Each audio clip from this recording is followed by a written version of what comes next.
स्त्री का सम्मान शिव शक्ति के अर्धनारीश्वर रूप से जुड़ी कहानी। एक भृंगी नाम के ऋषि थे। वो स्त्रियों को तुच्छ समझते थे। ऋषि भृंगी शिवजी को गुरुतुल्य मानते थे, परंतु माँ पार्वती को वो अनदेखा करते थे। एक तरह से वो माँ पार्वती को भी आम स्त्रियों की तरह साधारण और तुच्छ ही समझते थे। नमस्कार दोस्तों, आज हम आपको महादेव की कथा सुनाने वाले हैं। जो भी चैनल को सब्सक्राइब करेगा उससे महादेव प्रसन्न होंगे और मन की कामना पूरी होगी। महादेव जी ऋषि के मन की बात को जानते थे। वे भृंगी के इस स्वभाव से चिंतित और खिन्न थे। एक दिन शिव जी ने पार्वती जी से कहा, आज ज्ञान सभा में आप भी चले। माँ पार्वती ने शिव जी के इस प्रस्ताव को स्वीकार किया और ज्ञान सभा में शिव जी के साथ विराजमान हो गई। सभी ऋषिगण और देवताओं ने माँ और परमपिता को नमन किया और उनकी प्रदक्षिणा की और अपना अपना स्थान ग्रहण किया। किंतु भृंगी माँ और शिव जी को साथ देखकर थोड़े चिंतित थे। उन्हें समझ नहीं आ रहा था कि वो शिव जी की प्रदक्षिणा कैसे करे।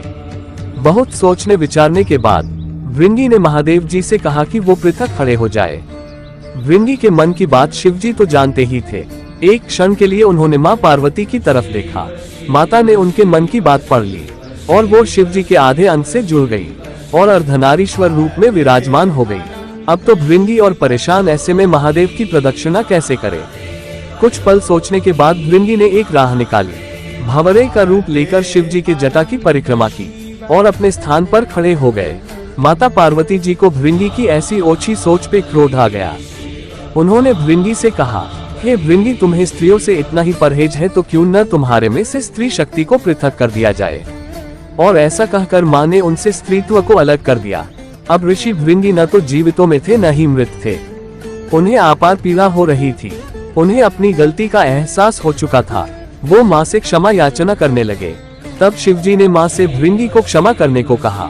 माँ ने उन्हें क्षमा किया और बोली, संसार में स्त्री शक्ति के बिना कुछ भी नहीं। बिना स्त्री के प्रकृति भी नहीं, पुरुष भी नहीं। दोनों का होना अनिवार्य है और जो स्त्रियों को सम्मान नहीं देता वो जीने का अधिकारी नहीं। आज संसार में अनेकों ऐसी सोच वाले लोग हैं। उन्हें इस प्रसंग से प्रेरणा लेने की आवश्यकता है। वो स्त्रियों से उनका सम्मान ना छीने, खुद जिए और स्त्रियों के लिए भी सुखद संसार की व्यवस्था बनाए रखने में योगदान दे। सदैव प्रसन्न रहिए। जो प्राप्त है पर्याप्त है।